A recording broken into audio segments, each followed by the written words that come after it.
Snow hammered against the glass windows of the Mercer penthouse, but the storm inside the living room was far colder. Avery Collins stood barefoot on the marble floor, one hand pressed to her pregnant belly, the other gripping the crumpled test results she had found hidden in Derek's briefcase. Her breath shook as she whispered, "You lied to me. You forged this." Derek Mercer didn't even flinch. In his tailored charcoal suit, he looked more like a banker closing a deal than a husband facing the mother of his child. "I did what I had to do," he said calmly. "You're not trapping me with a baby, Avery. Not anymore." Before she could respond, Sabrina Cole stepped out from behind him, wearing Avery's silk robe as if it were a trophy. The smirk on her face was a blade. "You should leave," she said. "Derek and I have plans tonight." Avery's heart pounded. "I'm 6 months pregnant." "Doing." "Damon." Derek opened the penthouse door, letting the winter air slice through the room. "Not my problem.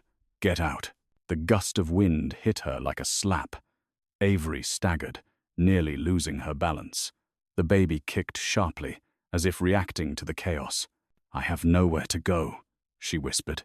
"That sounds like a you issue," Sabrina said, and with a shove to Avery's shoulder, she pushed her out into the hallway. Avery caught herself on the railing, but the jolt shot pain up her spine. The snowstorm outside wailed through the open door as Derek closed it in her face. The hallway was freezing, silent, merciless. Avery pressed a hand to her belly, trying to breathe, fighting the rising panic. Her vision blurred as she whispered to her unborn child, "I won't let this destroy us. I promise." She started down the stairwell, one trembling step at a time, unaware that a camera across the hall had captured everything, and the woman who owned it would guard that footage for 8 long years until the night truth finally exploded. And on that night, Derek Mercer would freeze, his wine glass slipping from his hand, as he stared across a glittering ballroom and whispered, "Is that her?"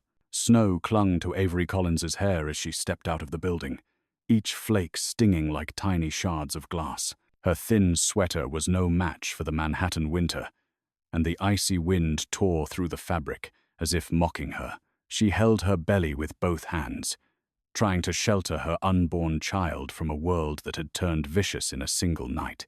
The streets were almost deserted. The city that never slept felt strangely silent, smothered by the storm. Taxis didn't stop. Buses crawled by with limited service flashing on their screens. Her breath fogged the air as she walked, leaving a trembling trail behind her boots. Avery reached the corner of West 63rd Street and leaned against a lamppost, panting. A cramp shot across her abdomen, slow but fierce. "Not now," she whispered. "Please, not now." She was only 6 months along. Any stress could push her body too far. Her phone buzzed in her pocket. She pulled it out with numb fingers, hoping, praying it was someone, anyone, who could help. But the screen displayed only a notification. Health insurance cancelled effective immediately. Derek had cut it off the exact moment he shoved her out. Her throat tightened. Her baby deserved better than this. A figure approached from the opposite corner, Mrs. Davenport, the elderly neighbor from across the hall. She wore a heavy wool coat and carried a grocery bag. The snow made her hair glow silver under the streetlight. "Avery," she called, squinting. "What are you doing out here dressed like that? It's freezing." Avery tried to answer, but her voice cracked. Mrs. Davenport hurried closer, her concern turning sharp as she noticed Avery's swollen belly and red eyes. "Did he?" "Oh, dear." The older woman shut her eyes briefly, as if absorbing the cruelty. "Come with me. You can stay at my place for the night." Avery shook her head. "I can't. He'll—" She stopped. Derek had already taken everything. What more could he do? But pride was a stubborn thing. Avery had been humiliated enough for one lifetime.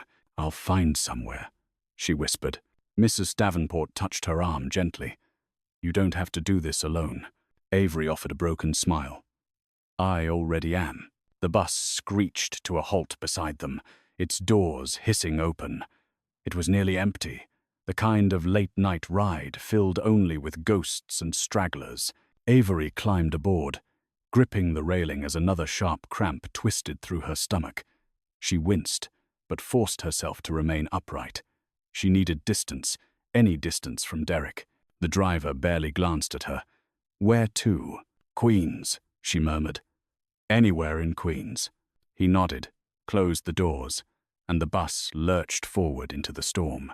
Avery slid into a seat and pressed her forehead against the cold glass. The city lights blurred, streaks of gold and white melting into the darkness. Her mind replayed Derek's words. "You're not trapping me. Get out." Sabrina's shove. The door slamming. Her chest tightened with a pain that had nothing to do with the cold. A soft kick nudged her ribs. She placed her hand over the movement. "It's just us now," she whispered. "But I will protect you. I swear I will." The bus rumbled over the bridge, the skyline fading behind her. She didn't see Mrs. Davenport, standing on the snowy sidewalk, clutching her grocery bag, watching the bus disappear and deciding, right then, to keep the footage from her door camera safe. Safe until the day it would be needed.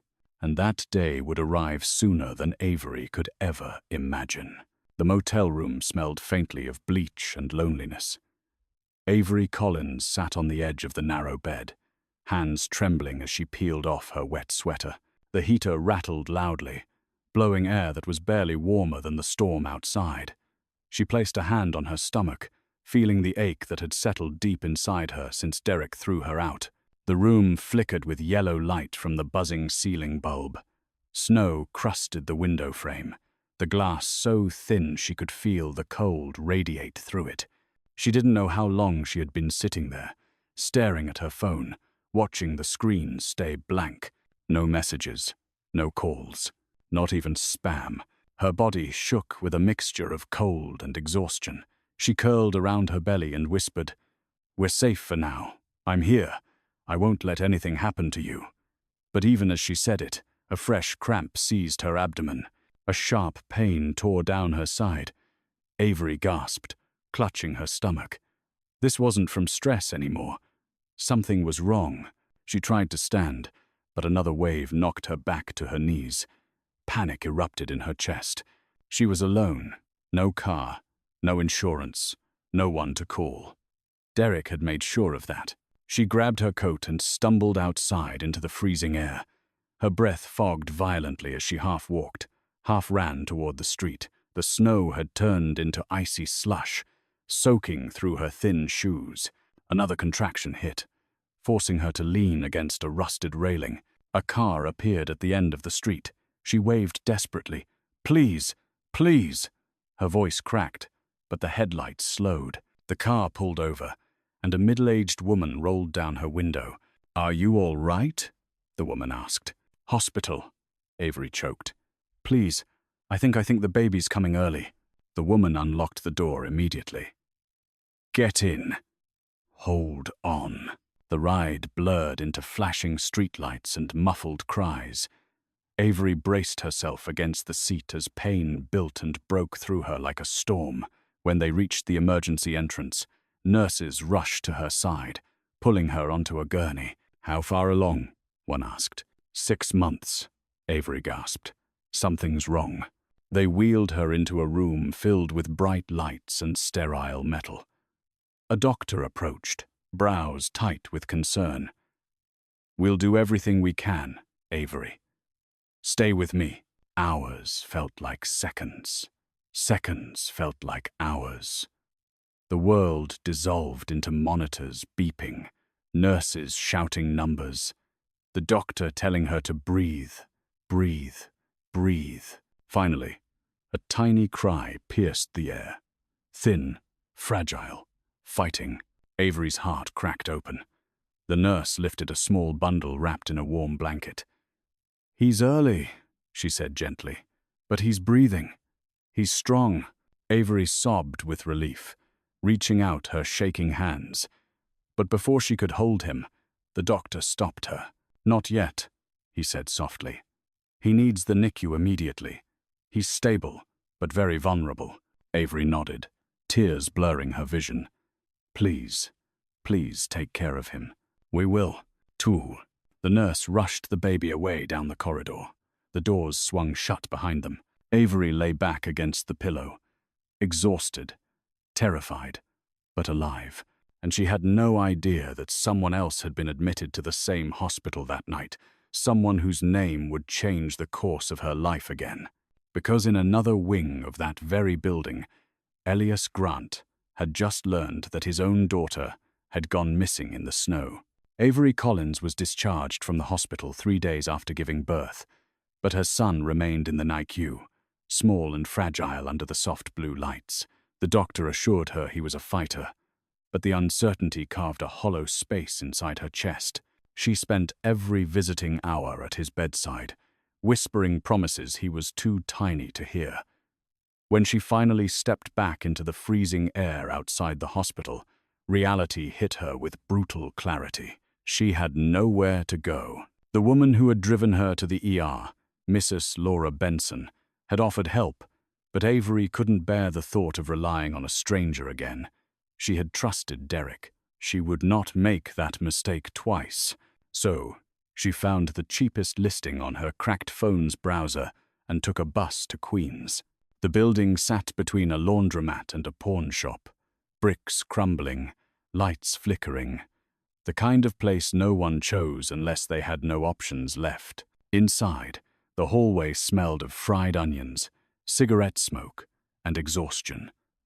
The landlord, a tired man with deep lines in his forehead, led her to a studio unit on the 3rd floor. The entire space could be crossed in 6 steps. A single window rattled when the wind blew. The radiator hissed like an angry cat. The walls were so thin she could hear a couple arguing next door and a baby crying somewhere down the hall. Yet despite the noise and the peeling paint, it was shelter. It's $5.70 a month, the landlord said. Cash preferred. Avery swallowed. She barely had enough for 2 weeks of groceries, but she signed the paper anyway. Her baby needed a place to come home to, no matter how small. When the door finally closed behind her, she leaned her forehead against the wood and breathed. She had made it through the storm. She had survived Derek, 1 day at a time. That was all she had left.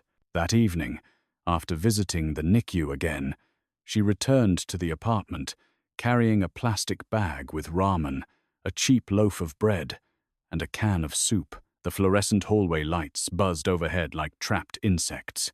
Inside her unit, the radiator groaned to life, flooding the room with uneven heat. She set her groceries on the counter and sank onto the sagging mattress the previous tenant had left behind. It smelled faintly of mildew, but she was too tired to care. She began scrolling job listings on her phone, but her vision blurred.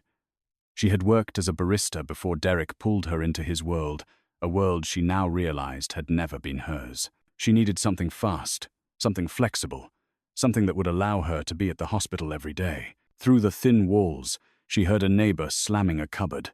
A dog barked below. Pipes clanged overhead.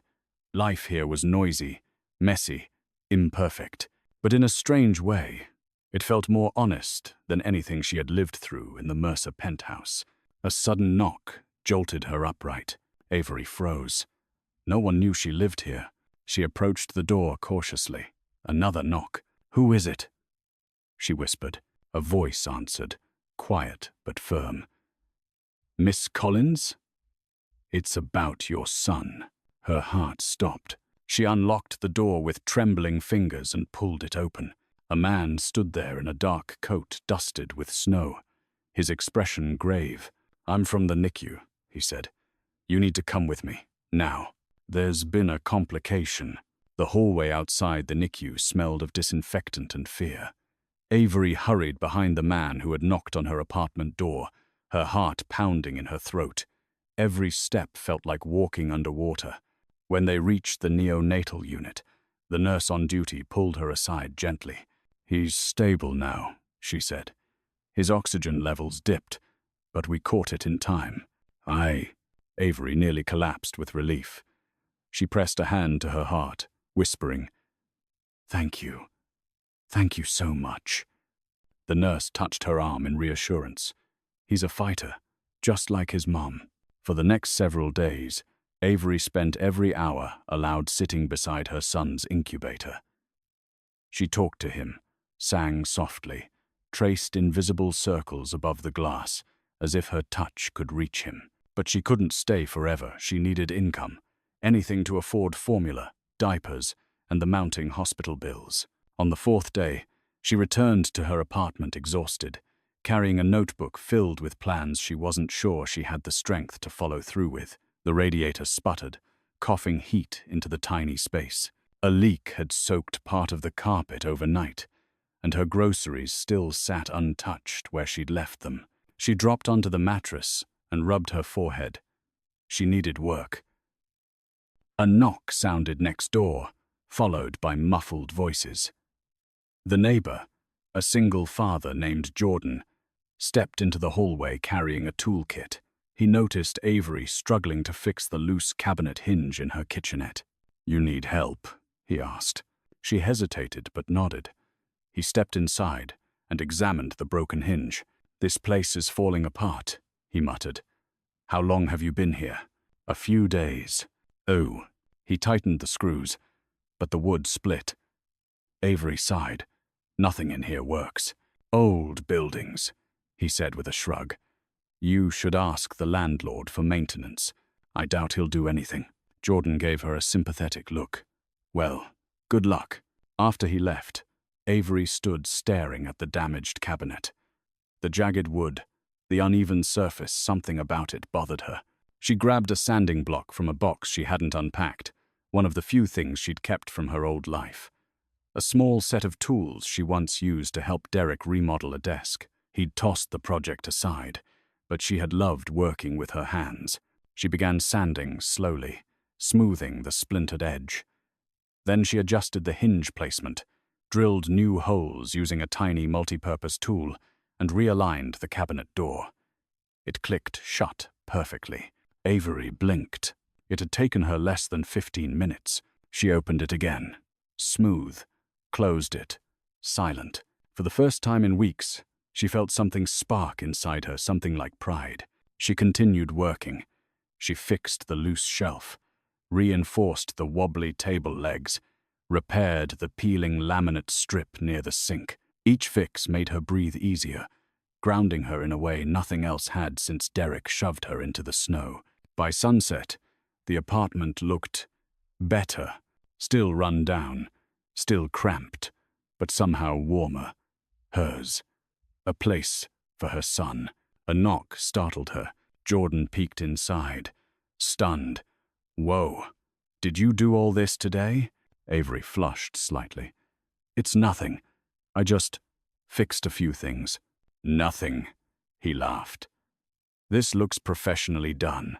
My cousin's looking for someone to help with small apartment repairs. You interested?" "He pays under the table." Avery's breath caught. "Money. A chance. A starting point." "Yes," she said softly. "I'm interested." Jordan nodded. "I'll send him pictures. He'll be impressed." He snapped a few photos, grinning. But after he left, Avery's phone buzzed. A message from an unknown number. The text read, "I saw what you did to the apartment. I'd like to meet. There's work, real work, waiting for someone like you." A second text followed. "Come to Grant Tower tomorrow at 9 a.m. And that was the moment Avery's life took a turn no one, least of all her, could have imagined. Grant Tower rose over Park Avenue like a monument carved from ambition itself. Morning sunlight reflected off its glass walls, scattering gold across the sidewalk as Avery Collins stepped out of the bus, clutching her thrift store coat more tightly around her. She felt painfully out of place among the polished shoes and pressed suits entering the building. Even the revolving doors hissed with a kind of elegance she was certain she didn't belong near. But someone had invited her here. Someone who knew what she had done in her tiny Queens apartment. Someone who believed she had real work waiting for her. Still, As she stared up at the tower, doubt crept in like a cold draft under a locked door. Inside, the lobby was a world entirely separate from hers. A waterfall feature trickled over polished slate. Soft jazz played from hidden speakers. Employees strode past holding MacBooks and iced lattes, their pace purposeful but smooth. They looked like they'd been born knowing their place in the world. Avery kept her head down and approached the reception desk. "Hi," she said. I got a text telling me to come here at 9. The receptionist raised a brow. Not unkind, but curious. "Your name?" "Avery Collins." She typed quickly, then paused. Her expression shifted. "Ah. Someone from the executive floor requested your visit." Avery blinked. "Executive, 48th floor. Mr. Hale's assistant will meet you." "Yes." Avery swallowed hard as she stepped into the gleaming elevator. She didn't know anyone named Hale. She didn't know why a powerful man in a skyscraper would want to meet a woman who could barely afford bus fare. All she knew was that she had said yes because her son needed a future, and this might be the only chance to build one. The doors opened to a hallway lined with floor-to-ceiling windows. A woman in a charcoal blazer approached with a tablet in hand. "Miss Collins? Right this way." "Ooh." They entered a conference room washed in sunlight.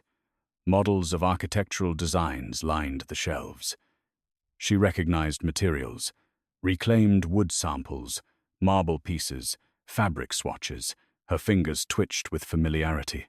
Then a man stepped inside, tall, sharp in a navy suit, salt and iron hair, eyes that missed nothing. "Miss Collins," he said. "I'm Adrian Hale." She had heard the name. Co-founder of Grant Tower, multi-millionaire. Partner to another billionaire, Elias Grant. Avery felt her throat tighten. He placed her repaired cabinet photos on the table. "You did this?" he asked. Yes. It's precise, clean, efficient. You have an eye most people need years to train." Avery flushed, startled by the praise. He continued, "I run a small space revitalization program. We redesign old units in low-income buildings for tenants who can't afford major renovations. I need someone who understands both limitation and possibility. Someone like you." Heza read. Avery's breath caught. "You mean work?" "Actual work.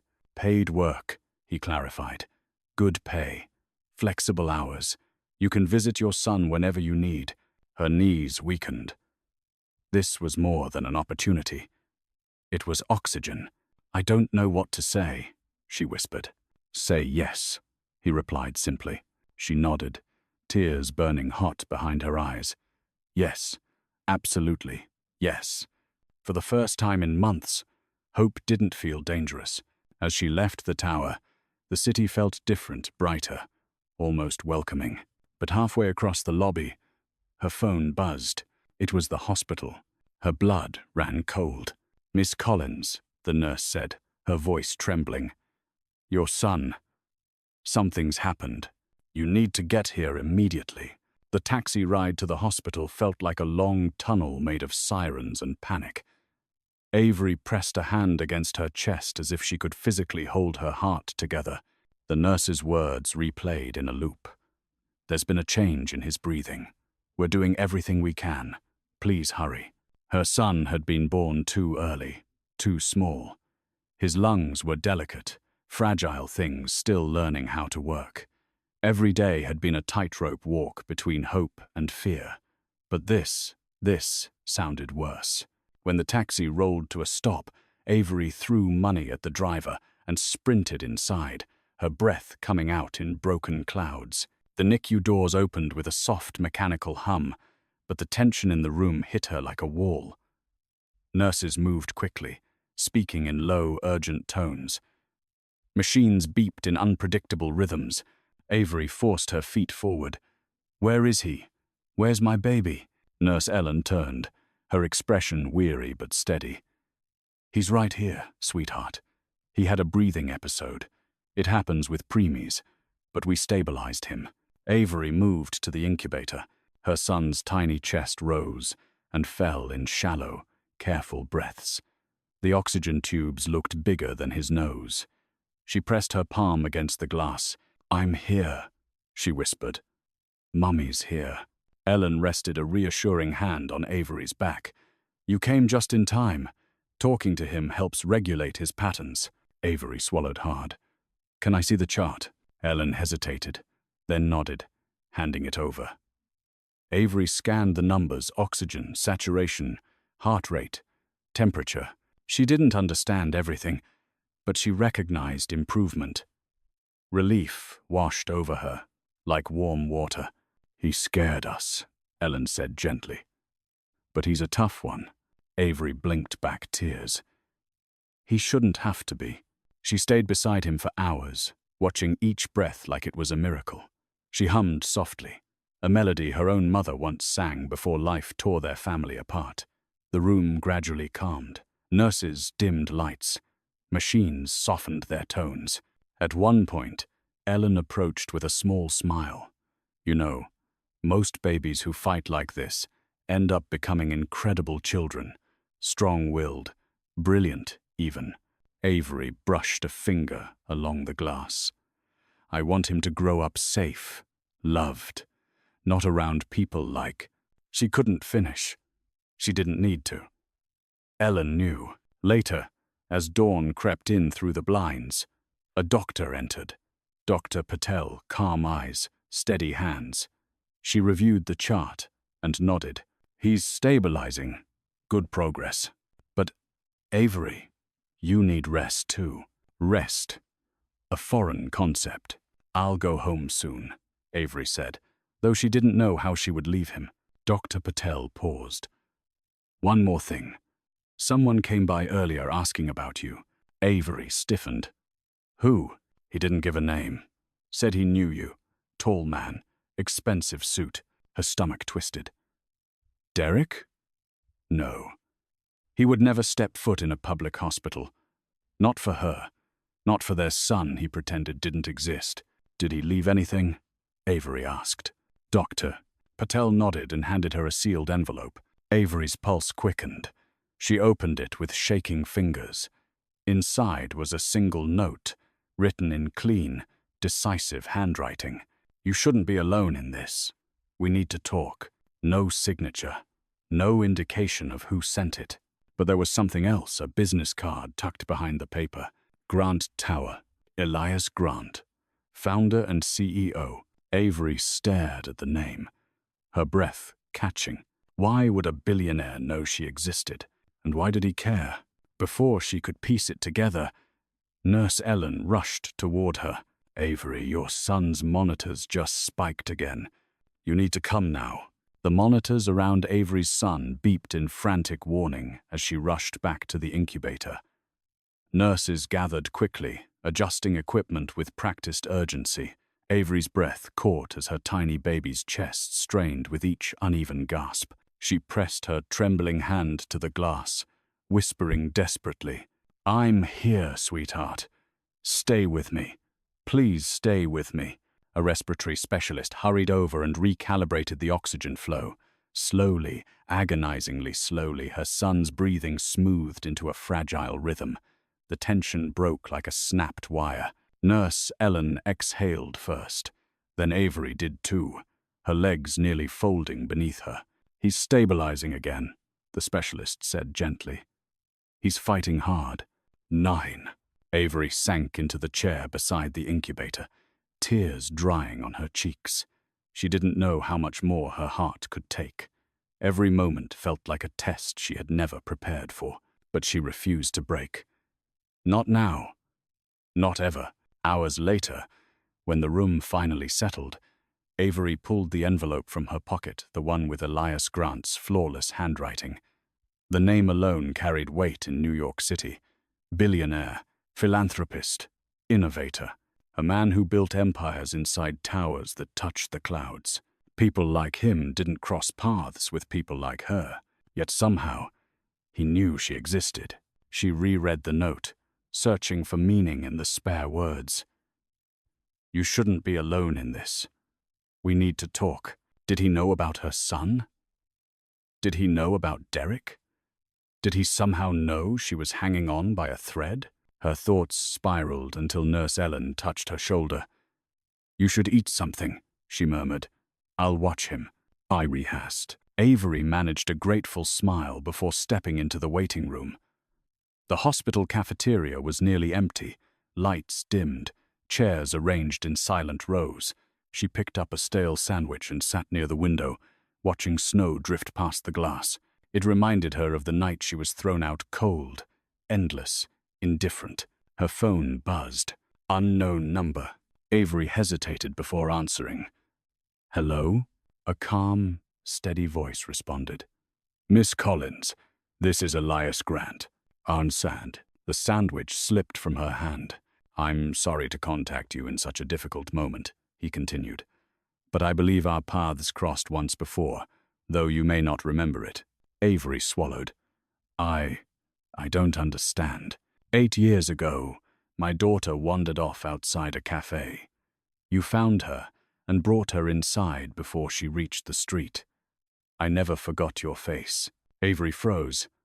A faint memory flickered holding a small girl's hand, soothing her until a frantic father arrived. "My assistant recognized you from the photos Jordan sent of your repair work," Elias said. "When I realized who you were, I wanted to reach out. But why now?" She whispered. "Because I've watched people break under far less than what you're enduring. And you haven't. That kind of resilience is rare." Her throat tightened.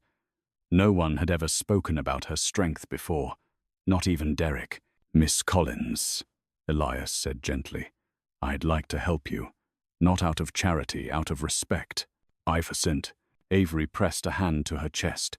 "I don't know what to say." "You don't need to say anything yet. When you're ready, come to Grant Tower again." Before she could respond, he hung up. She sat still for a long moment, breath uneven, heart racing. Elias Grant remembered her.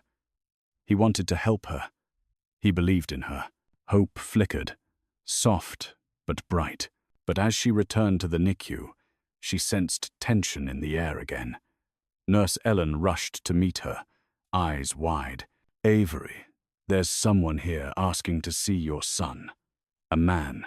Avery's blood ran cold, and when she stepped inside, Derek Mercer was standing at the incubator.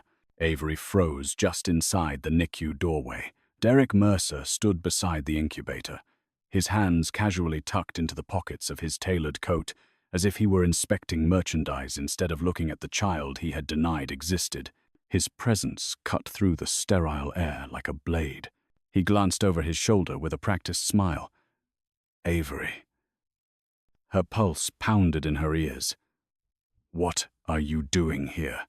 "Visiting my son," he said lightly. She stiffened. "Your son? You threw us out into a snowstorm. You forged test results to say he wasn't yours. You don't get to walk in here and pretend you care." A muscle twitched in Derek's jaw. "I may have acted rashly." Sabrina was misinformed. "People make mistakes." Avery let out a humorless laugh. "A mistake? You nearly killed us." Derek stepped closer, lowering his voice. "Look, Avery, my PR team got wind of the situation. If anyone finds out I kicked out a pregnant woman and the baby survived, well, it looks bad. Investors panic. Stock drops. You understand." Avery took a slow breath, the room tilting slightly. He wasn't here because he cared. He was here because he needed damage control. "So what?" she asked. "You expect me to help you fix your image." "I expect you to let me be the father," Derek replied. "Publicly, anyway. It benefits both of us. You'll have money, stability, a future for the kid." "The kid?" "Not our son. Not my child. Just merchandise for his reputation." Nurse Ellen stood nearby, jaw tight. "Sir," she murmured, "this is a neonatal unit. If you're upsetting the mother—" "I'm having a private conversation," Derek snapped. "Stay out of it." Avery stepped forward. shielding the incubator with her body. "You need to leave." He crossed his arms. "No, not until we discuss custody." Her stomach twisted. "Custody? You didn't want him. You don't even know his name." Derek hesitated. For a brief second, his confidence cracked. "What? What is his name again?" he asked. That was the breaking point. Avery's voice went cold enough to frost glass. "His name is Liam, and you will never come near him again." "Ah." Derek took a slow breath, regaining his composure. "You don't have the financial means to fight me. My lawyers will bury you." Avery felt her knees weaken. He wasn't wrong. But then she remembered Adrian Hale and Elias Grant and the card in her pocket. She wasn't alone anymore. Not completely. "You're not getting custody," she said without wavering. "Not now. Not ever." Derek studied her for a moment, eyes narrowing. "Interesting. You've grown a spine. And he stepped closer, lowering his voice to a venomous whisper. "But understand something, Avery. If I decide this child benefits my public image, I will take him from you. Courts love stable fathers. You're one eviction away from the street." Avery's breath hitched. Fear curled around her ribs, tightening. Derek smirked. "We'll talk soon." He turned and strode out of the NICU, leaving the door swinging behind him. When he disappeared down the hall, Avery sagged against the wall, tears burning her eyes. Nurse Ellen touched her shoulder gently. "Are you all right?" "No," Avery whispered. "But I will be." She looked at Liam, tiny and fragile beneath the warm lights. She couldn't lose him. She wouldn't. Her phone buzzed. A message from a number she recognized now. "When you're ready, come see me. I can help you protect him. E.G." Avery stared at the initials, breath catching. But before she could respond, a shadow fell across the NICU door. The head nurse rushed in. "Avery, you have another visitor, and this one says he's here on behalf of Grant Tower." Avery's heart stopped, because the man walking toward her wasn't Elias Grant, but someone who knew a secret she wasn't ready to face. Avery felt her pulse racing as the NICU doors slid open again.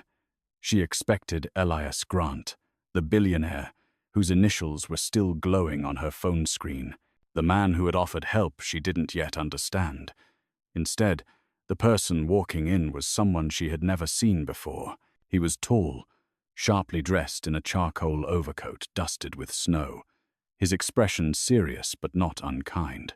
He carried a leather portfolio under one arm, and his steps were calm, deliberate, like someone used to delivering news that changed people's lives. "Miss Collins?" he asked softly. Avery swallowed. "Yes. Who are you?" He extended a business card. "Daniel Reese, Senior Counsel for Grant Tower." Counsel! Her heart hit her ribs. Was this some legal issue? Had she done something wrong by meeting with Adrian Hale? Was Elias reconsidering everything? Daniel seemed to read her panic. "Don't worry. I'm not here about anything negative." His voice lowered, respectful of the fragile lives in the NICU around them. "Mr. Grant asked me to speak with you personally." Avery blinked. "About what?" He glanced at Liam's incubator, his expression softening. "About ensuring your son's safety and your own." Her knees nearly buckled. I don't understand." Daniel motioned toward a quiet corner, and they stepped aside while nurses tended to the monitors. He opened the portfolio, revealing neatly arranged documents, sealed envelopes, and what looked like reports. "Mr. Grant became aware of your situation," Daniel said, "and of Derek Mercer's recent behavior." Avery's breath caught. How would he? Derek's attempt to file a preliminary custody inquiry triggered several red flags. Mr. Grant's team monitors certain legal filings for risk management purposes. His name crossed their systems. That made Avery's stomach twist. Derek was already moving to take Liam. Daniel continued. "Mr. Grant believes you need protection, proper legal representation, assistance navigating housing, employment stability, resources to fight anyone attempting to harm you or your child." Ross. Her eyes stung. No one had ever fought for her before, not like this. Why would he help me? Avery whispered. I'm no one. Why? Daniel actually smiled. Mr. Grant disagrees. He remembers the day you found his daughter outside that cafe. He's mentioned it several times over the years. Says he never forgot your face. And now, seeing everything you're enduring, he believes you deserve support, not pity. Avery felt tears spill down her cheeks. Gratitude and confusion tangled inside her. I don't know what to say. You don't need to say anything today, Daniel assured her. All we ask is that you look through these documents. There are options to secure guardianship, restrain interference, and stabilize your living situation. If you choose to move forward, Grant Tower will cover the costs. Avery stared at the portfolio, feeling the weight of possibility settle into her palms. A week ago, she had been thrown onto a cold street, pregnant and alone. Now a powerful corporate counsel was standing in a NICU offering her a lifeline she didn't dare imagine. I'll look everything over, she whispered. Thank you, Daniel nodded. Take your time. I'll return tomorrow. He turned to leave, but paused at the doorway, his expression darkening just slightly. One more thing, he said quietly. Mr. Grant also asked me to warn you. Derek Mercer is not acting alone. Someone has been feeding him information about your whereabouts. And Avery's heart stopped cold. Someone close, Daniel added. Someone who knows you. She felt dizzy. Who? I don't have anyone. Daniel's voice dropped. You do. And they've already contacted Derek. Avery shook her head, confused, frightened. But who? Who would betray me like that? Daniel hesitated, as if unsure whether to speak. Then he said the words that made Avery's blood turn to ice. Miss Collins. The one leaking information to Derek is someone who was around the night he threw you out. Avery stared at him, breath frozen. Someone who saw everything. Someone you trusted. The words echoed in Avery's head long after Daniel Reese left the NICU. Someone who was around the night he threw you out. Someone who saw everything. Someone you trusted. She replayed the night of the storm again and again, the memory slicing through her chest. Derek yelling, Sabrina smirking, snow rushing in through the open penthouse door, and then Mrs. Davenport, the elderly neighbor who witnessed everything, who offered to help, who recorded the footage, who promised she would keep it safe.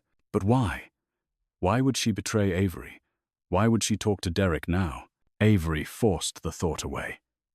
Mrs. Davenport had been kind, warm, and protective. She wouldn't do this. She couldn't. Avery barely knew anyone else. She had no friends left from Derek's world. They had all sided with him, and the people in her building were practically strangers. Then who? Her chest tightened. Across the NICU, Liam slept in a peaceful rhythm, unaware of the storm gathering around him. His fragile breaths rose and fell beneath the soft blue lights. She moved closer, placing a gentle hand on the incubator. I'll keep you safe, she whispered. I don't care who I have to fight. End quote. But the fear crept in anyway, quiet and venomous. Someone was watching her movements closely enough to contact Derek. Someone wanted Avery to lose. Hours passed. Nurses shifted. Machines hummed.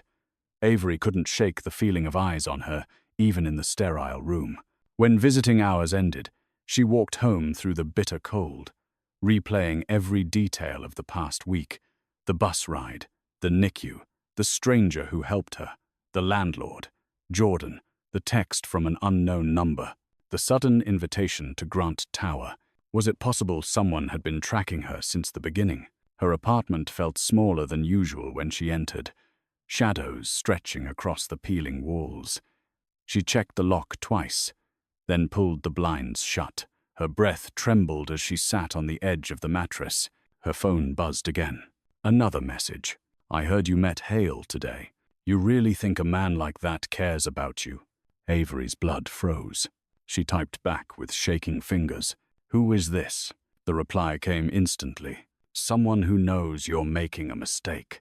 Someone who remembers where you came from." Avery deleted the chain of messages, heart pounding. She didn't know whether to be terrified or furious. A sudden knock made her flinch. She backed up against the wall. "Who is it?" "It's Jordan," came the muffled voice. "I brought you something."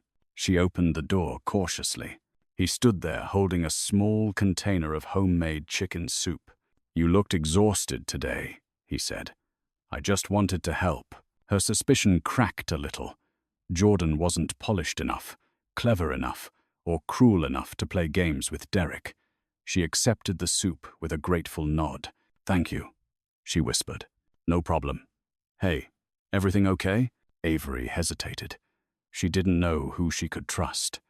She didn't know where the danger was coming from. The only person she felt safe telling was Liam, and he was too small to understand. "I'm fine," she lied. After Jordan left, she set the soup aside and curled onto the mattress. Exhaustion tugged her under, and eventually she fell asleep. But in the darkest hour of the night, her door creaked open. Avery snapped awake, heart slamming only to see a familiar figure standing in the doorway. Mrs. Davenport. Her coat still dusted with snow, her expression unreadable. "Avery," she whispered, stepping inside without waiting for permission. Avery sat up, muscles coiling. "What? What are you doing here?" Mrs. Davenport clasped her hands together, trembling. "I need to tell you the truth before it's too late." Avery swallowed, fear rising. "What truth?" The old woman's eyes filled with guilt. "It's about Derek, and about the night he threw you out." She took a shaking breath. "Avery, you were never supposed to survive that night. Were not." For a moment, Avery forgot how to breathe. The tiny apartment felt even smaller, its thin walls closing around her as Mrs. Davenport stepped deeper into the room. The older woman's hands trembled violently, her eyes glistening under the flickering ceiling light. What do you mean I wasn't supposed to survive?" Avery whispered, barely able to speak. Mrs. Davenport lowered herself onto the rickety chair beside the mattress. "Sit," she urged softly. "Please." "Oh." Avery hesitated, but obeyed, muscles tight with fear. Mrs. Davenport's voice cracked when she spoke again. "I should have come sooner. But I was scared, and I didn't know who to trust. But after that lawyer from Grant Tower showed up, after Derek resurfaced, I realized silence is no longer an option." Avery's skin prickled. "Tell me everything." The old woman closed her eyes, gathering strength. "The night Derek threw you out," I heard shouting. "I came to the hallway, saw him pushing your things into the snow, saw how pale you were. You could barely stand." She swallowed hard. "But what I didn't understand until later was why Sabrina kept watching you go down the stairs with that look." Avery remembered that moment all too well. The shove, the flash of fear, her hand reaching for the railing. Mrs. Davenport continued. "After you left, Derek got a phone call. He didn't know my door was cracked open. I heard him say, 'It's done. She won't make it far.' And then he laughed." Avery felt the world tilt violently. "No," she breathed. "No, he wouldn't."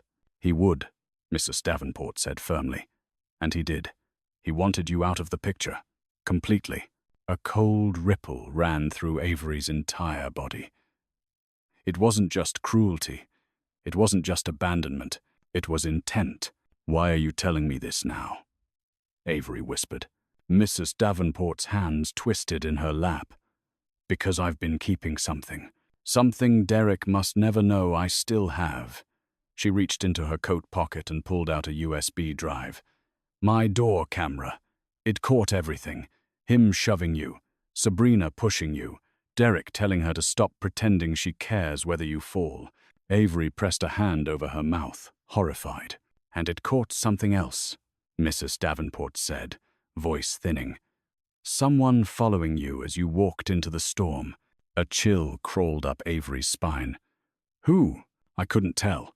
A man in a dark coat, hood up. But he waited until you got to the bus stop before disappearing. Avery's pulse hammered. Why didn't you show this sooner? Mrs. Davenport bowed her head. Because Derek found out I had the footage. He threatened to have me evicted. Or worse. I erased the copy he knew about. But I kept another one. Hidden. Avery stared at the USB as if it were a grenade. This can destroy him, she whispered. Yes, Mrs. Davenport said.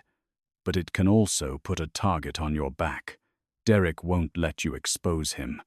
Not now. Not with his career falling apart. Fear clawed at Avery's lungs. Everything suddenly made sense, the mysterious texts. Derek's sudden reappearance, the man Daniel warned her about.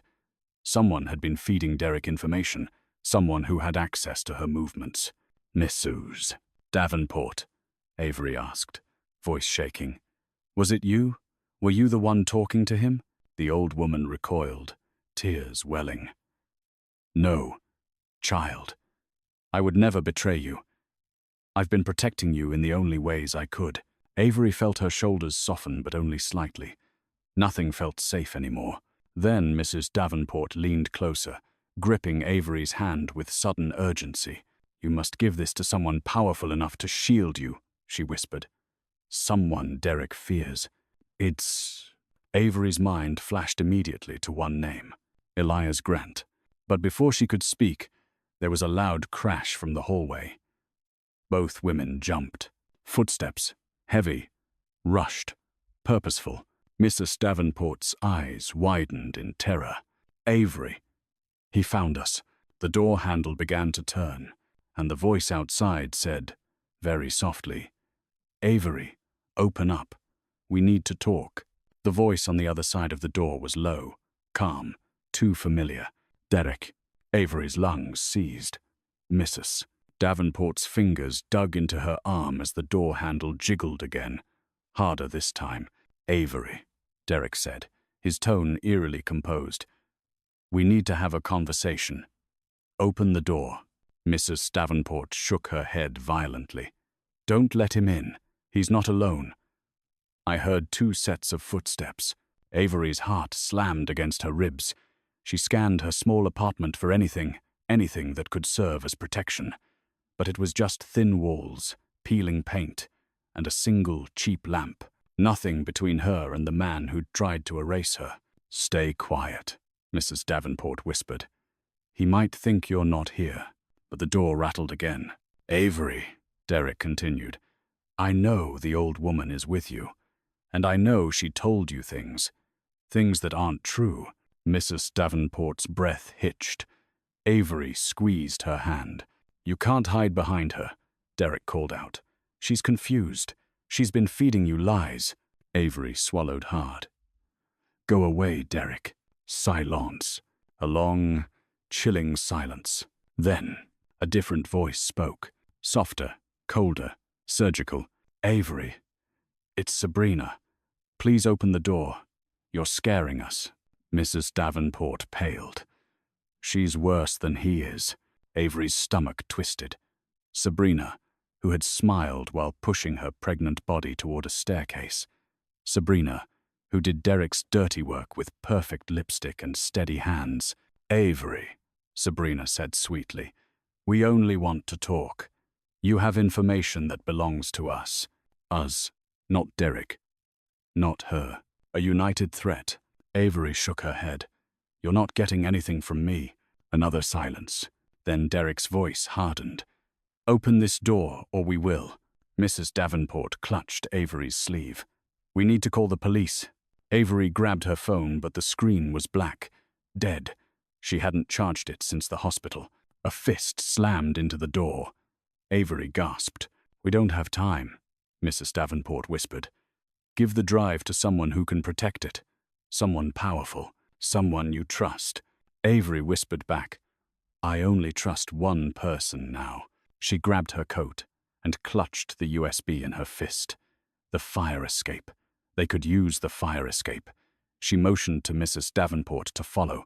But the older woman stayed frozen. "I'll slow them down," she said. "No, you can't. You have a son to protect. Go." Another blow splintered the wood. Sabrina's laughter seeped through the crack. "Avery, darling, running never works for people like you." Oat. Avery felt something inside her snap into clarity. No more running. No more fear. But she had to survive tonight. Liam had to survive. And the only person who could shield them was waiting at Grant Tower.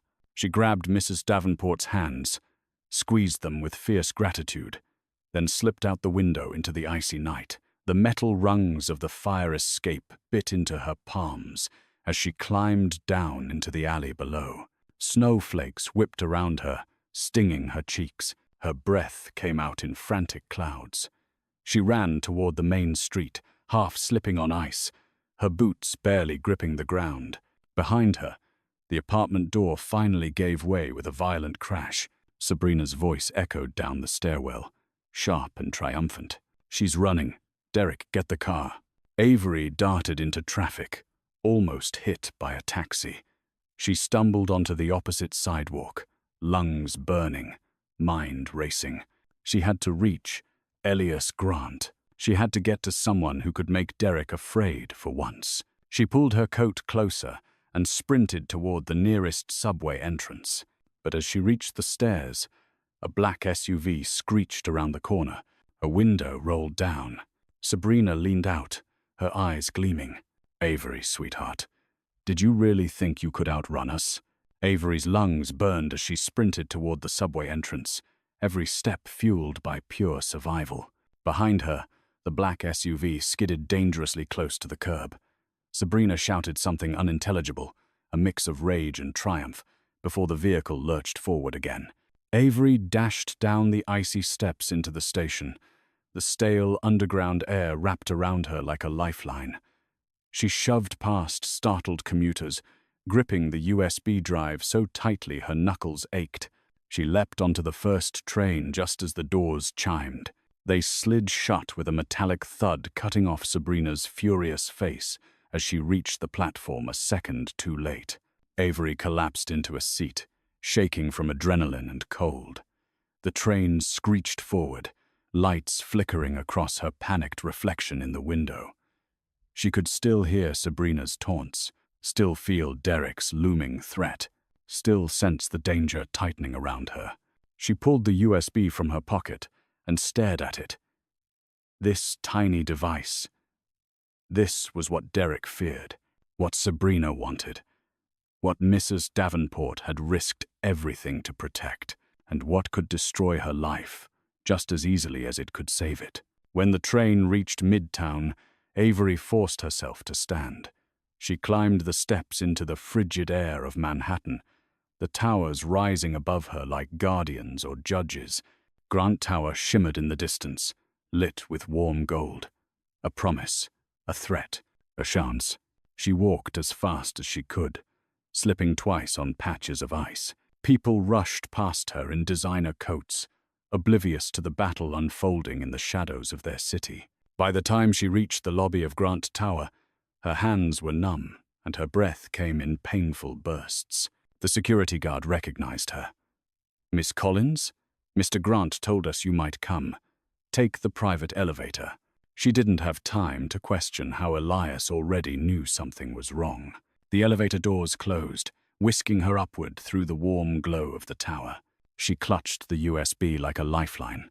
Her heart raced. Her baby was in danger. She was in danger. Everything depended on what happened next. The doors opened onto the executive floor, and Adrian Hale himself was waiting. He hurried toward her. "Avery, what happened? You look like you ran through a blizzard." "I did," she breathed. "Derek and Sabrina, they're after me. And this." She held up the USB. "Mrs. Davenport said, it's proof. Proof of everything they did." Adrian's eyes sharpened. "Come into the conference room. Elias is on his way." Inside, Adrian closed the blinds and locked the door. Avery placed the USB on the table, her hands trembling. Adrian slid it into his laptop and opened the first file. The video loaded. Avery's breath stopped completely.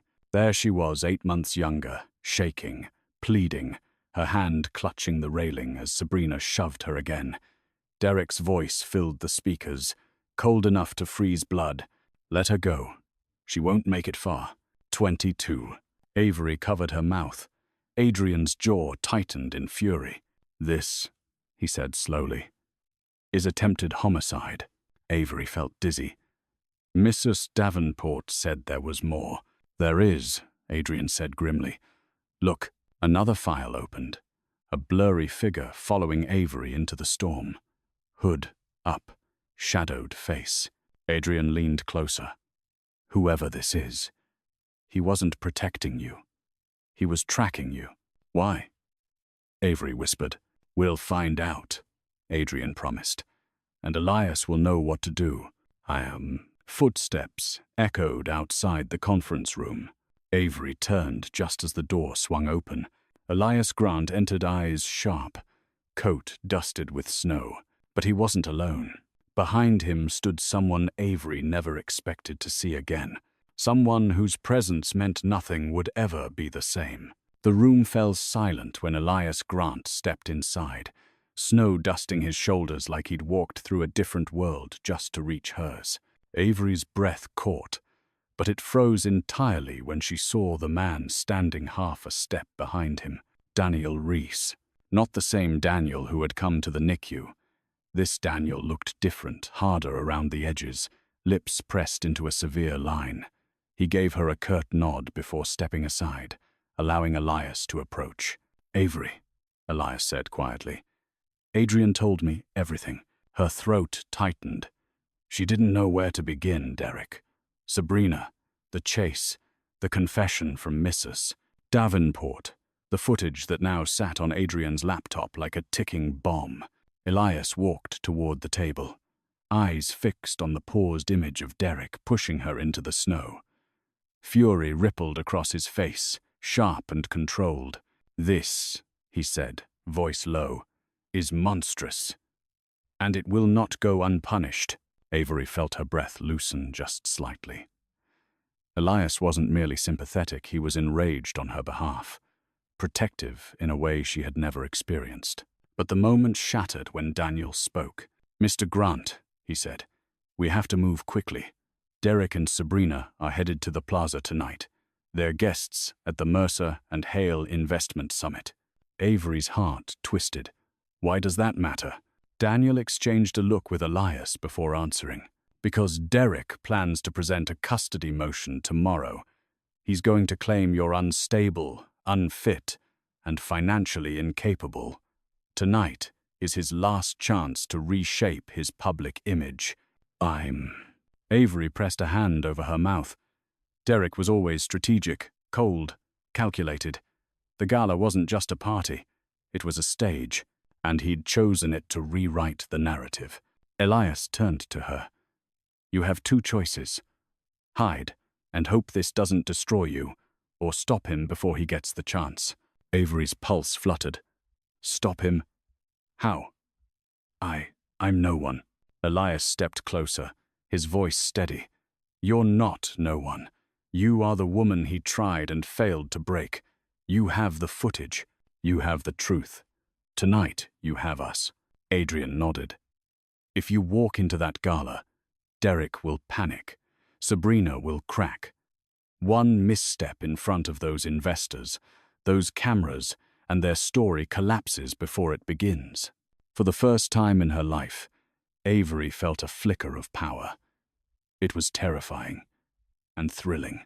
Elias, she whispered, I don't belong in a place like the plaza. He gave her a quiet smile. You belonged there long before Derek ever did. Her eyes stung.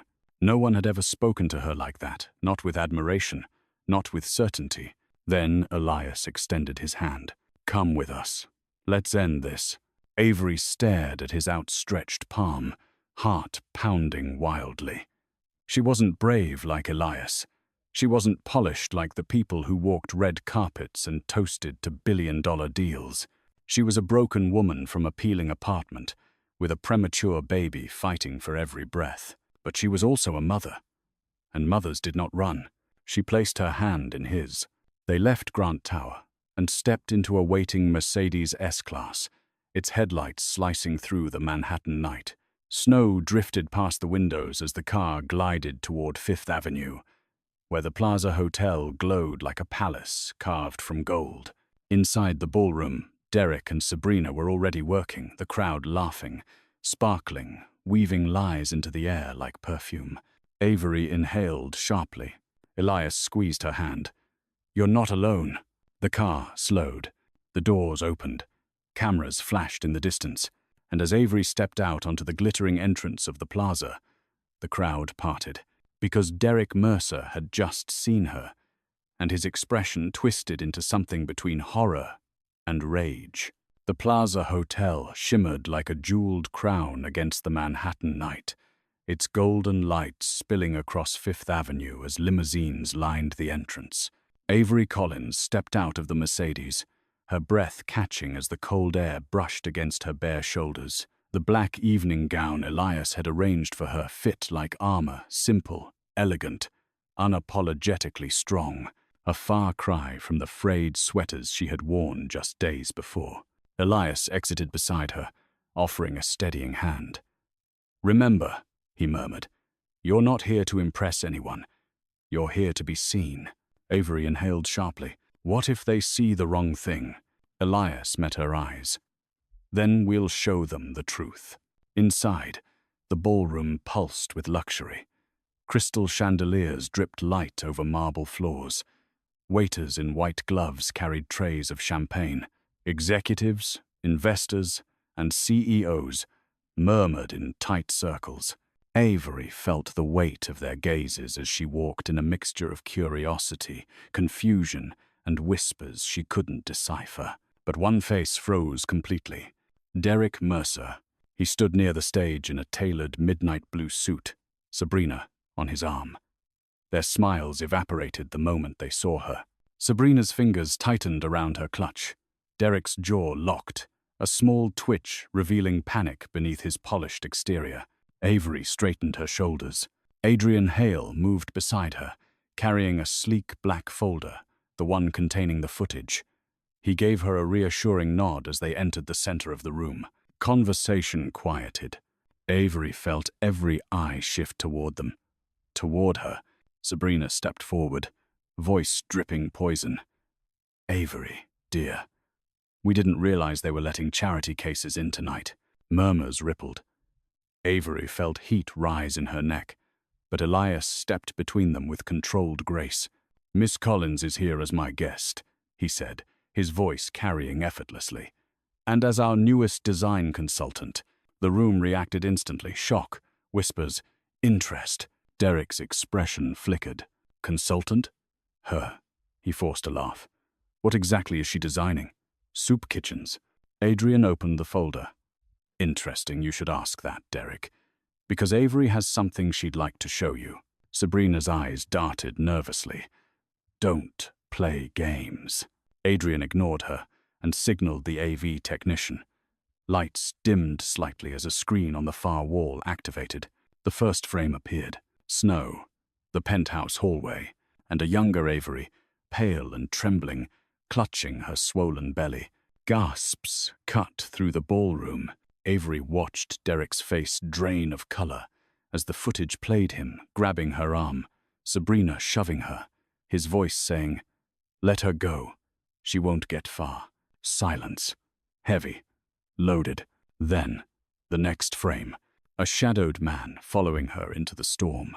Derek stepped back, stunned. "Turn it off. This is nonsense. This is taken out of context." Elias's voice sliced through the panic. "Attempted harm isn't a matter of context," Sabrina snapped. "She edited that. She's setting us up." But no one believed her. Not tonight. Avery felt her knees weaken, but Adrian steadied her gently. "This is only a portion of what we have," he said. "There's more. Enough to end your career, Derek." Cameras turned. Investors whispered. Reputations shifted. Derek opened his mouth to argue, but Elias stepped forward. eyes like steel. Derek Mercer, after tonight, neither you nor your company will recover from this. Avery exhaled slowly, the first breath in years that didn't hurt. But before she could take another, a sudden commotion rippled near the entrance. Security rushed toward the doors. A staff member burst into the ballroom, out of breath. "Mr. Grant, there's an emergency call from the hospital," he gasped. "It's about Miss Collins's son. You need to hear this immediately." Avery's vision blurred. Elias caught her arm as her world tilted. "What happened?" she whispered. The staff member swallowed hard. "It's your son, Miss Collins. He's gone missing." The ballroom erupted into chaos. The moment the staff member uttered the words "gone missing," champagne glasses clinked to the floor. Conversations broke like shattered mirrors. Avery felt the world tilt beneath her feet, the golden glow of the plaza dissolving into a blur of panic. "My son, what do you mean missing?"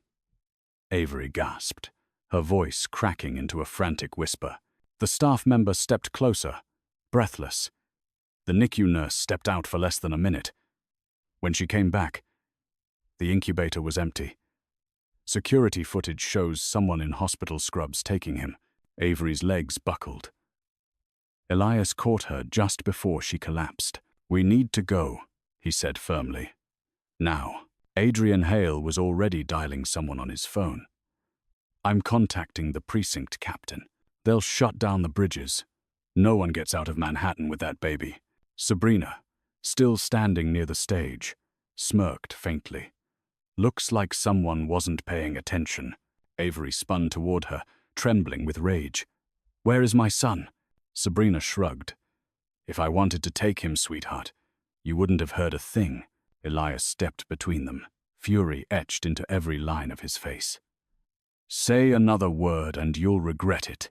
To dime, Derek, on the other hand, looked stunned, genuinely stunned. "Someone took the kid." He muttered it, like he hadn't considered such a possibility. But then something flickered in his eyes, calculation. Elias tightened his grip on Avery. "We're leaving. Now." They pushed through the crowd, security clearing the path. Cameras flashed, capturing every desperate step Avery took. Outside, black SUVs and police escorts idled by the curb, but as Avery stepped out into the icy night, something strange happened. Gasps rippled along the entrance. Guests pointed, murmured, "Is that her? Oh my God, it can't be. Is that her?" Avery turned, breath fogging in the cold, and froze.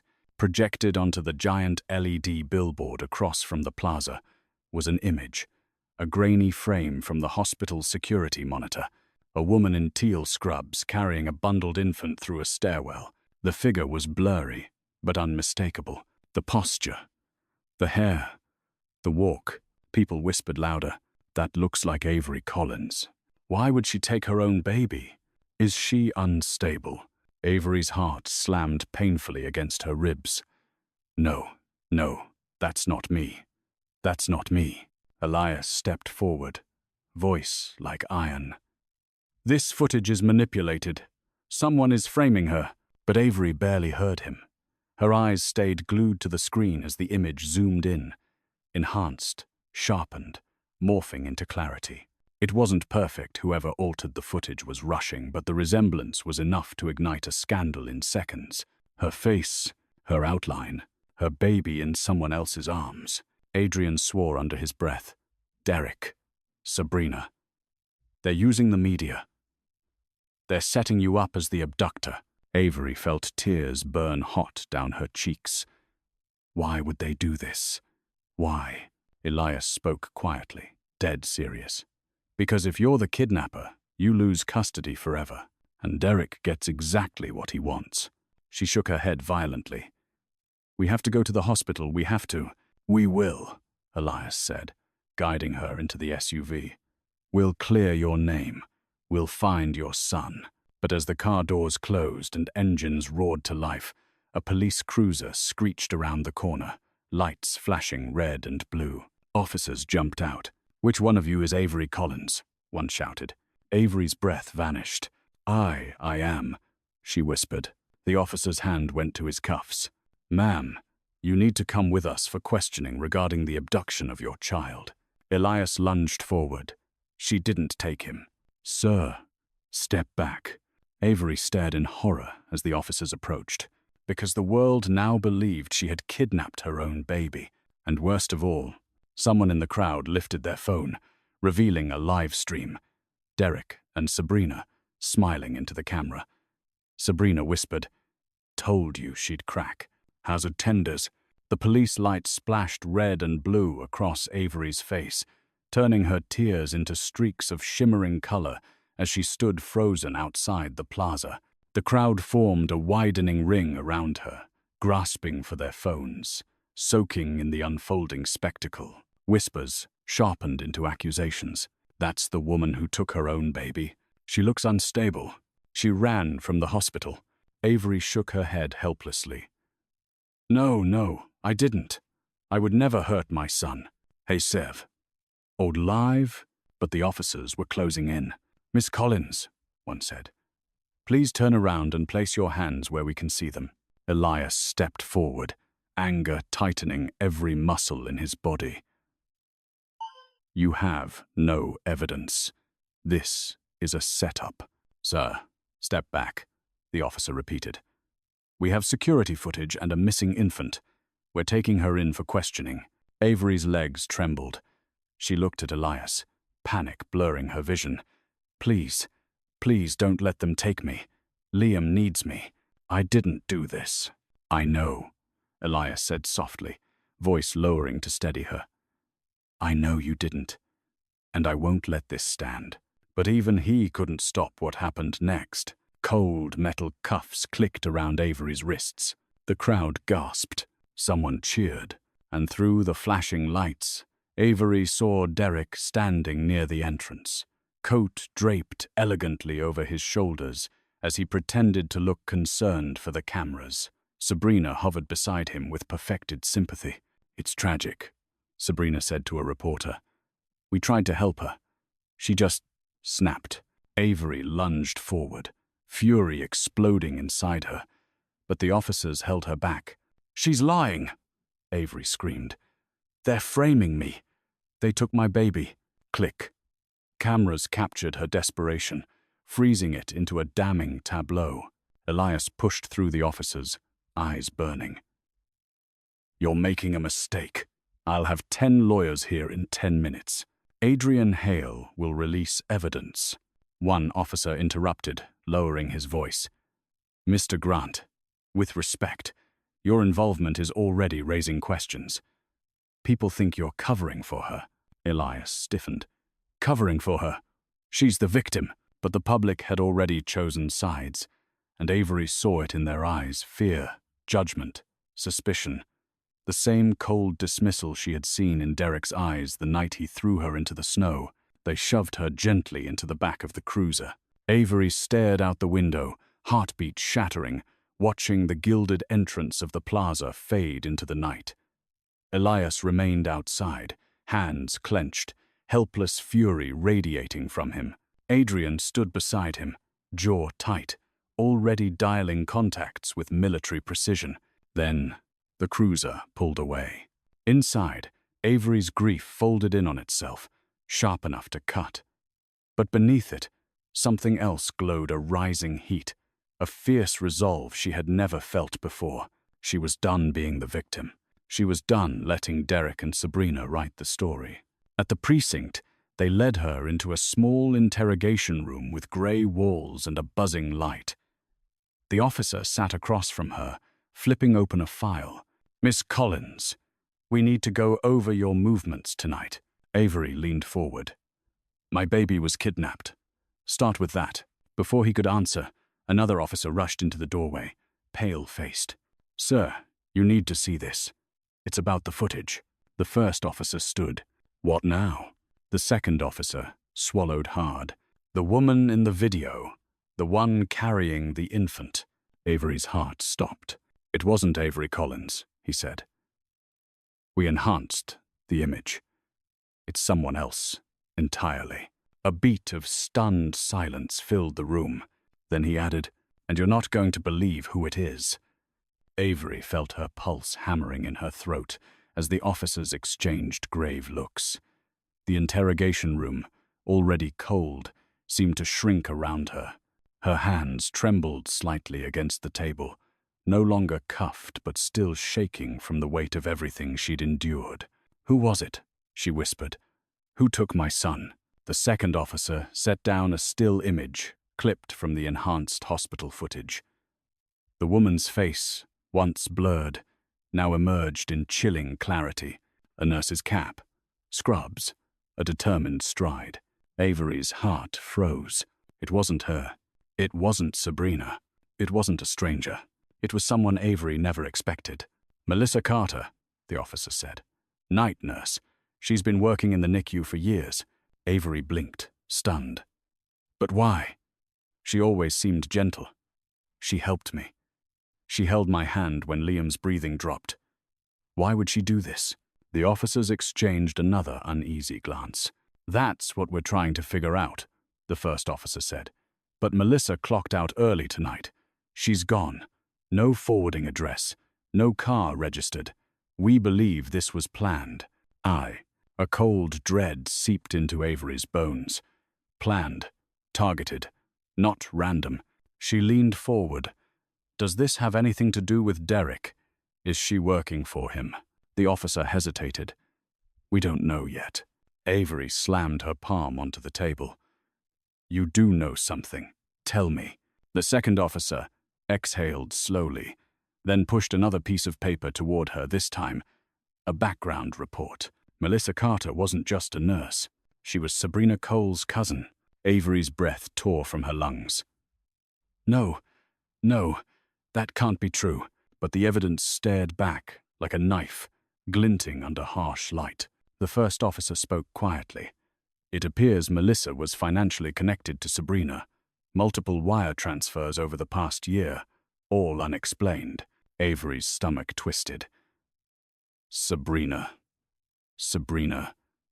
who had shoved her.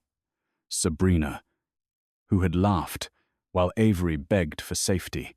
Sabrina, who would do anything to protect Derek's image and her own position beside him. "And this part," the officer added, voice tight, "might be the most concerning." He turned another page.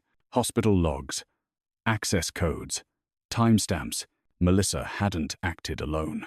Someone inside the hospital system had disabled the NICU door alarm for exactly 1 minute and 52 seconds, the exact window Melissa used to take the baby.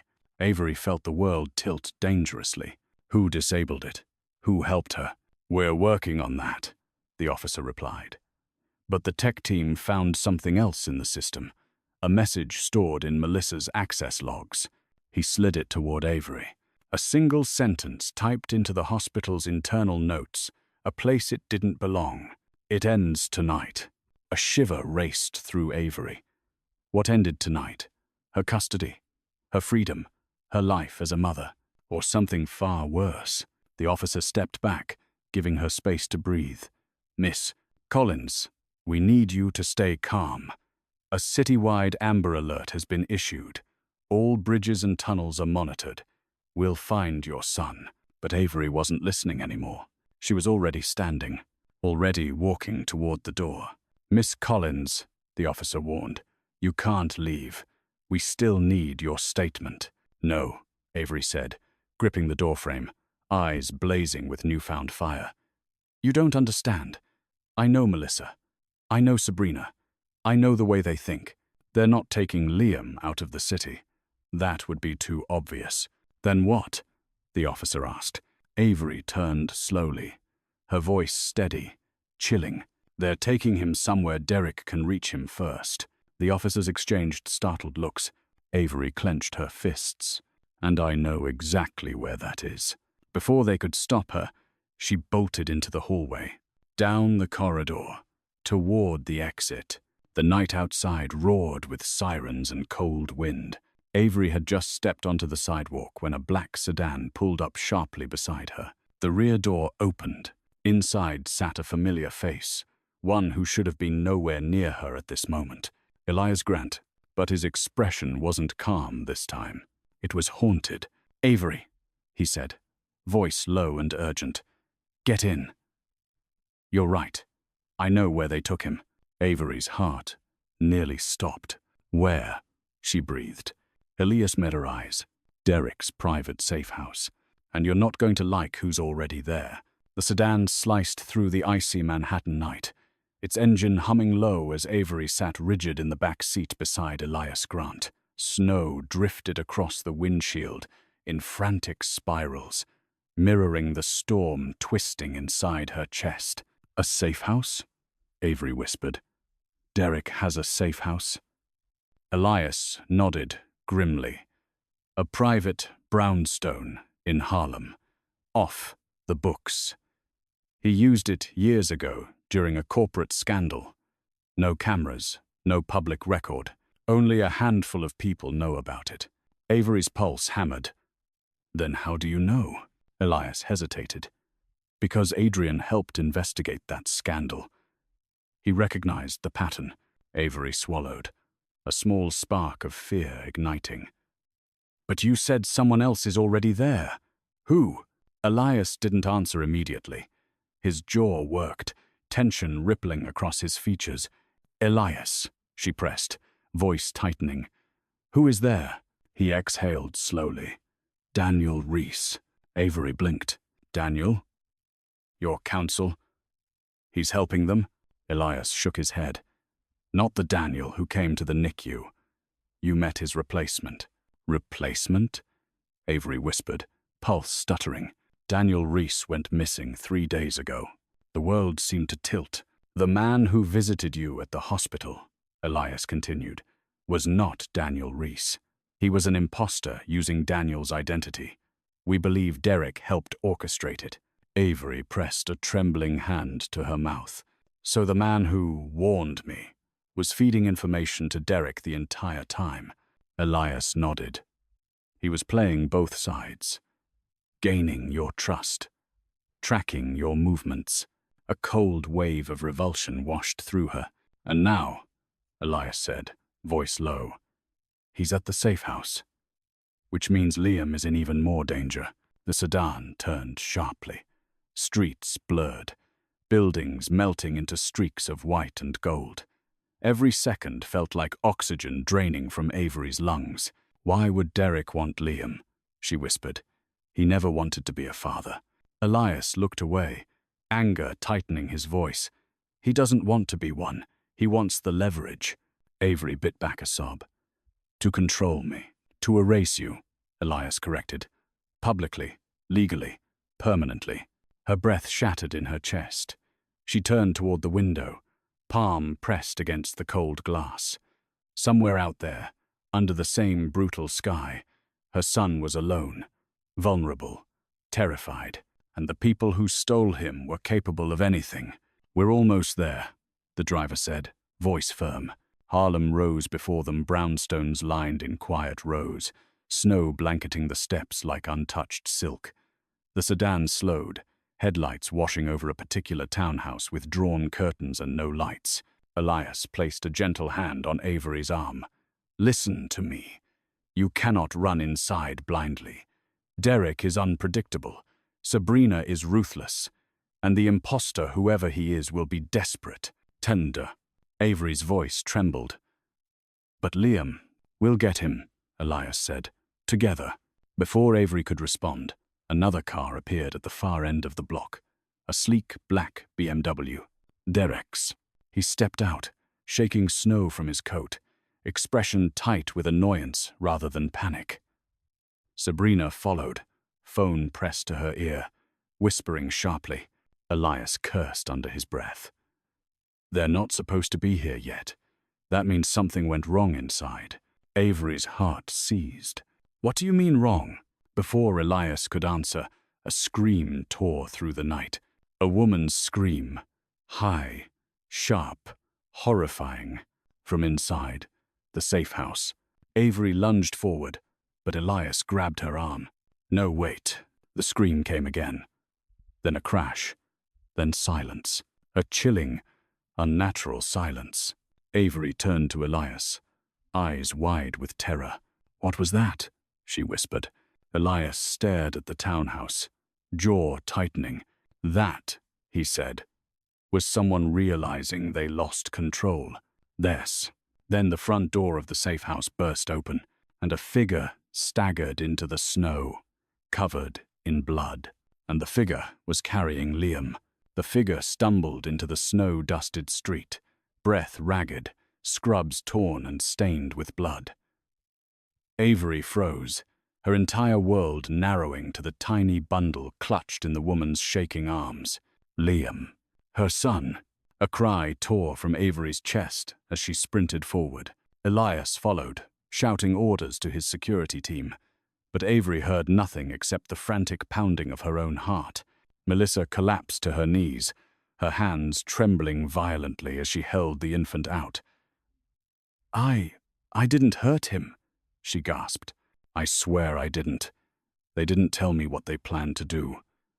When I realized, I had to get him out." Avery scooped Liam into her arms, tears breaking free in hot, aching waves. His tiny fingers curled instinctively around her wrist. He was alive, warm, breathing. Her knees buckled, and she dropped to the snow, cradling him against her chest as if she could fuse him back into her soul. "You're safe," she whispered over and over. "Mommy's here. Mommy's here." Behind her, chaos erupted. Elias's security team restrained Melissa. Derek lunged forward, shouting, "That's my son!" But officers intercepted him immediately. "You planned this," one officer barked. "We have recordings, bank transfers, staged footage. Everything. It's signed." Sabrina tried to run, darting down the block in heels unsuited for ice, but police tackled her within seconds. Screams tore from her as they snapped cuffs around her wrists. "It wasn't me. I didn't take the baby." "She did," she shrieked, pointing wildly at Melissa, but it was too late. Adrian held up the USB. "Now, evidence. We have your voice, Sabrina. You planned the disappearance. You scripted the setup. You manipulated hospital staff." Melissa's voice cracked. "She told me the baby's mother would never survive childbirth. She said the child would be better off with Derek." Avery held Liam tighter, nausea twisting at the thought. Officers turned to Derek next. He spat curses, twisting against their grip. "This is all fabricated. I'm the father. I have rights." Elias stepped forward, calm but lethal. "Not anymore. God." Adrian read from a printed document signed warrants, fraud charges, evidence of conspiracy, and the devastating footage of Derek and Sabrina pushing Avery 8 months pregnant into the snow. Every word landed like a final nail in Derek's carefully crafted empire. "You're done," Elias said. Derek's face drained, and in the shifting headlights, he looked less like a powerful man and more like a frightened child, with no one left to save him. Sabrina sobbed desperately. "We were supposed to ruin her reputation, not kidnap a baby." Derek said it was just publicity. Derek turned on her instantly. "You're the one who planned it." But neither of them mattered anymore, because Avery, still kneeling in the snow with Liam in her arms, was surrounded by warmth, the warmth of justice finally unfolding. Paramedics rushed over to check the baby. "He's stable," one said gently. "Cold, but stable. You got to him in time." Avery's body sagged with relief. Elias knelt beside her, placing a hand on her shoulder. "It's over," he said softly. "You won." Avery looked up at him, breath shaking. "No, we won. I couldn't have done this alone." He smiled, genuine and warm. "You'll never have to be alone again." Liam let out a soft whimper, and Avery kissed his forehead. Weeks later, in a quiet courtroom, the judge awarded Avery full and permanent custody. Derek's parental rights were terminated. Sabrina faced multiple charges. Melissa cooperated and received leniency, entering witness protection. And when Avery stepped out into the corridor, holding her son securely, Elias was waiting. "Are you ready?" he asked gently. to start a new life. Avery nodded, tears shining, but this time they were from hope, not fear. Yes, she said softly, I think I finally am. Elias reached for her free hand, and for the first time in years, Avery walked toward a future that belonged entirely to her. A safe future, a deserved future, a future built from her strength and rebuilt by love. All right, my wonderful friends, if you're still here with me at this moment, after everything Avery went through, then something in her story must have touched your heart in a real, human way. Maybe it reminded you of your own battles, maybe of someone you love, or maybe it simply reminded you that strength isn't loud, it's built quietly, breath by breath, choice by choice. Avery's journey shows us that even when life feels unbearable, we still carry the power to rise. As Marcus Aurelius once wrote, the impediment to action advances action. What stands in the way becomes the way. Pain can shape us, but it doesn't get to define us. And sometimes, the people who try to break us end up becoming the very reason we become unbreakable. So, if you're listening now, let this be your reminder. You deserve safety, dignity, and a future that is truly yours. And healing is not a miracle, it's a decision you make every single day. If this story moved you, even a little, do me one small favor. Hit that like button. Share this with someone who might need strength tonight. And don't forget to subscribe so we can keep walking through these stories and these lessons together. You're not alone. And you matter more than you know.